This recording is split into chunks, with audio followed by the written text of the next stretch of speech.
그래서 오늘은 이제 이 책을 발제하는 방식조차가 기존에 우리가 발제하던 것과 어떻게 달라지는지를 포함해서 새로운 포맷으로 이렇게 보여드리는 그런 시간을 갖도록 하겠습니다. 자, 렌스파크를 이용해서 그 파워포인트를 만들면 아직은 폰트가 좀 깨지는 증상이 있어가지고 PDF로 만들어서 준비를 했는데요. 보여드리면서 같이 시작하도록 하겠습니다. 화면을 잠깐 누우면 이런 화면이 뜨고요. 지금 젠스파크로 이렇게 보면 그 흐름을 좀 보여드릴게요. 이 책에 대한 지금 그 기본적인 이제 안내는 이 책을 가서 보시면 됩니다. 저는 주로 이제 알라딘을 많이 애용을 하기 때문에 이제 알라딘에 가서 이 책의 이제 전체적인 흐름을 쭉 보는데, 핵심은 이 책에 대한 전체적인 소개를 먼저 읽어보고요. 그다음에 이게 이제 목차가 바로 나오거든요. 그다음에 목차가 나오면서 동시에 여기에 이제 좀 홍보를 열심히 하는 그런 출판사 같은 경우는 여기에 꼭 그 유튜브에 올려놓은 이 책 소개에 대한 뭐 인터뷰 영상이라든가 책 소개 영상 같은 게 보통 한두 개씩은 올라와 있어요. 아니면 이제 카드 뉴스 형식으로 이 책의 가장 핵심적인 그 내용들을 추려가지고 일종의 그 뭐 뉴스 카드 뉴스라고 그러죠. 카드 뉴스 형식으로 이렇게 여러 개 이제 한 10장, 뭐 적으면은 뭐 대여섯 장부터 많으면 한 10장 정도로 이 책의 전체적인 어떤 장별 요지 같은 것들을 쭉 이렇게 그 카드 뉴스로 넘겨볼 수 있도록 그렇게 나오기도 하고. 근데 이런 책 같은 경우는 이제 굉장히 급하게 빨리 만든 책이어서 그런지 따로 그런 유튜브 영상들은 안 걸려 있어요. 근데 어쨌든 여기 유튜브 영상 가셔가지고 이중학 선생님의, 제가 책에도 좀 약간 아까 제가 원래 준비할 때 이것도 만들어 놨었는데, 이중학님의 뭐 이중학 교수 뭐 이렇게 쳐가지고 그냥 찾아보시면 이렇게 그 가장 핵심이 딱 나오죠. 여기 보면 그 이게 티타임즈 쪽에서 여러 번 이분을 좀 초대해가지고 이렇게 나눈 그 영상들이 많이 나오는데, 마이크로소프트 이번에도 거의 막 10,000명 가까운 그 인원을 또 해고한다고 또 해가지고 또 지금 이슈가 되고 있죠. 이쪽에 해고가 보여준 것, 이제 어떤 능력으로 살아남아야 하나, 뭐 여기 4주 전에 올라왔는데 지금 조회수만 11만 번이죠. 그다음에 직무 대신 스킬 중심으로 조직이 재편된다. 요거 2주 전에 올라왔던 거고, 요것도 역시 지금 거의 1만 2천 회 정도의 지금 조회수가 나오고 있어요. 그래서 그 이분 그 이중학 교수님 이 강의가 이게 티타임즈 중심으로 해가지고 지금 시리즈로 꾸준히 올라오고 있는데 다 볼만합니다. 그래서 그 책을 보시는 분들이 유튜브도 함께 보시면 오히려 책에서 전달하고자 하는 내용의 그 핵심 요지를 본인의 입으로 직접 들을 수 있기 때문에 그런 면에서는 도움이 더 되실 거예요. 그래서 이거 권장드리고요. 자, 그래서 그러니까 첫 번째 이 책의 전체 골조 맥락은 목차라든가 하는 거는 이제 주로 이제 우리 도서 문고 사이트에서 보고, 그다음에 그 저자분이 직접 인터뷰하고 나와 있는 그런 유튜브 영상이 있으면 그걸 좀 훑어보고요. 또 이제 거기에 나가서 이제 이거를 이제 책을 쭉 읽고 아까처럼 그 책갈피를 해서 다 정리를 하면, 이제 그거를 어떤 식으로 정리를 하냐면 아까처럼 쭉 읽으면서 이제 그 키워드 같은 거, 그다음에 꼭 발췌하고 싶은 문서 같은 거 이제 발췌를 해놨다가 이거를 나중에 리뷰하면서 다시 한번 읽습니다. 음성으로. 구글에 여기 문서를 하나 새로 만들어 가지고 여기 도구 메뉴에 가가지고 여기 보면 그 여기 문서 번역 밑에 음성 입력이라고 하는 항목이 있거든요. 그래서 요 음성 입력에 마이크를 켜고 예, 여기 여기서 출판사에서 따온 여기 그 뭐죠? 여기 목차 있죠. 이 목차 에 펼치면 다 보이거든요. 더보기로 펼치면 쫙 나오니까 이 전체 목차를 쭉 긁어가지고 쭉 긁어서 이쪽 우리 토론방으로 이렇게 끌고 와가지고 쭉 나열한 다음에 여기 이제 그동안 이제 읽으면서 이게 표시해 놓았던 데 있죠. 표시해 놨던 데들을 요지만 쭉쭉쭉쭉쭉 이렇게 따라서 읽습니다. 이제 일종의 책을 두 번 읽는 효과가 생기더라고요. 그러니까 이제 처음에 어디에 어떤 키워드가 있고 무슨 내용이지 싶어가지고 했던 부분들을 일단 읽는 효과도 있고요. 그 다음에 필요하면 여기 이쪽에 다른 사람들이 읽었던 대목 중에서 여기 뒤에 보면 뭐 책 속에서 인용하는 그 문구들도 있거든요. 이런 것도 잘라가지고 그 장에다 넣어주면, 요건 내가 표시한 대목은 아니고 다른 그 독자들이 표시한 대목이긴 하지만 그래도 중요하다고 이렇게 임팩트가 있었기 때문에 이런 책을 소개를 했을 거기 때문에 이런 구절도 필요하면 이렇게 또 추가로 넣습니다. 이건 이제 제가 표시한 대목, 이건 이제 일반 그 독자들이 표시한 대목, 이런 식으로 이제 추가로 얹어가지고 쭉 이렇게 올려봅니다. 2장, 3장, 4장. 그래서 이게 읽는 게 상당한 분량이기 때문에 이렇게 쭉 하고 나서 나중에 이 페이지 매겨보니까 거의 한 30페이지가 넘게 나오더라고요.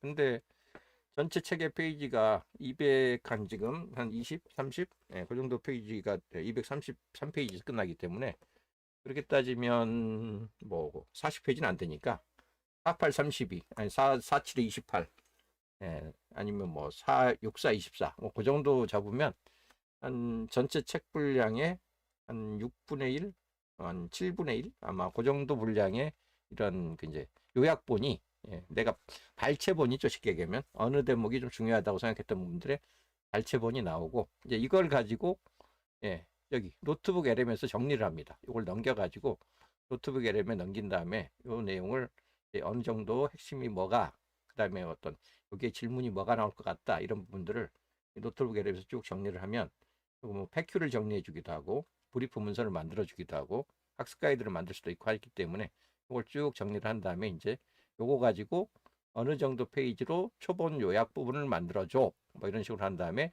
이제 요약본이 나오면 그 요약본을 가지고 요거 이제 발표용 슬라이드를 만들고 싶으니까 적절한 정도의 분량으로 슬라이드를 만들어 줘 라고 해가지고 이 슬라이드 문서를 뽑아내는 겁니다.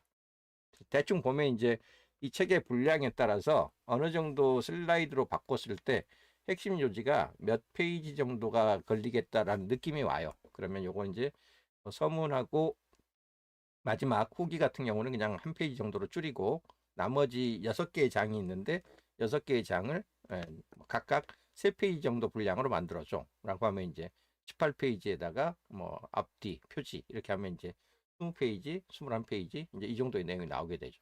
그래서 이렇게 이제 그 전체 분량을 좀 조율해 가지고 이렇게 이제 만들어 달라고 요청을 하는 겁니다. 이 내용 중심으로 서문과 후기는 각각 한쪽으로, 1장부터 6장까지 내용은 신민국대구 슬라이드 레이아웃으로 각각 3쪽의 슬라이드씩 18장을 만들어. 그래서 모두 합해서 20장짜리 토론 발제용 슬라이드를 만들어줘 라고 이제 이렇게 얘기하고 띵 시키고 요 내용을 그대로 옮겨가지고 어디로? 젠스파크의 여기 AI 슬라이드 쪽으로 넘어와 가지고 여기다 전체 따 넣고 만들어 달라고 하면 쭉쭉쭉쭉 만들기 시작합니다.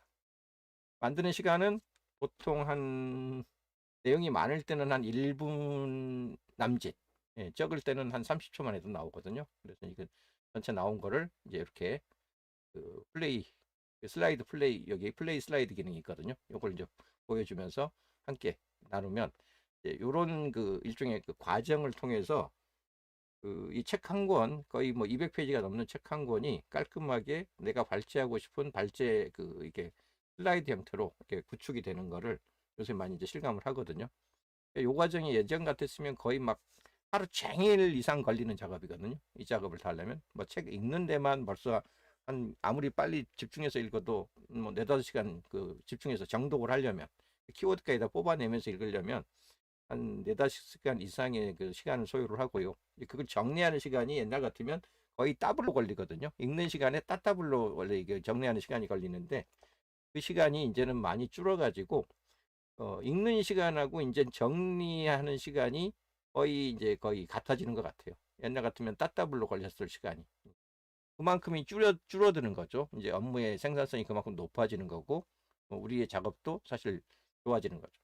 실제로 이제 여기 그 예전 같으면 이전에도 이제 파워포인트 이 슬라이드를 만들어주는 도구들이 있었거든요. 뭐 감마라든가 뭐 펠로 AI, 그다음에 파워포인트 자체적으로도 그 코파일럿을 이용하면 이런 그 슬라이드를 만들어주는 기능이 있는데 그 양에 차질 않아요. 질이 나오는 질이 장수만 대입다 늘려놓고 뭐 쓸데도 없는 막 이미지를 덕지덕지 갖다 붙이면서 별반 그 발제를 하려고 보면 오히려 좀 알맹이가 많이 그 분산되고 흩어져 있다는 느낌. 원래 우리가 발제를 하는 거는 핵심만 딱 그 요약을 하려고 하는 작업인데 오히려 그게 더 흩어져 버리는 느낌을 되게 많이 줬어 가지고 그동안에 뭐 파워포인트 슬라이드의 만족도가 굉장히 떨어졌었는데 그나마 이번에 나온 이 젠스파크의 그 AI 슬라이드는 이런 그런 만족도, 그다음에 그 완성도 면에서 별로 그렇게 실망스럽지가 않습니다. 해보시면. 그래서 이제 요새는 거의 이런 뭐 독서 토론 발제뿐만 아니라 그 기업에 가가지고 강의하거나 특강 요청 받는 것도 거의 다 지금 이런 방식으로 만들거든요. 예전 같으면 이제 표준 슬라이드를 가지고 그거를 얘기했다면. 그래서 그런 어떤 이제 작업상의 큰 변화가 우리 스스로에게 지금 다가오고 있다는 걸 좀 먼저 공유를 해서 말씀드리고, 요렇게 새롭게 일을 새롭게 정의하고 일의 방식을 바꾸는, 이게 왜 지금 필요한가를 정리한 책이 이 책이에요. 넥스트 워커.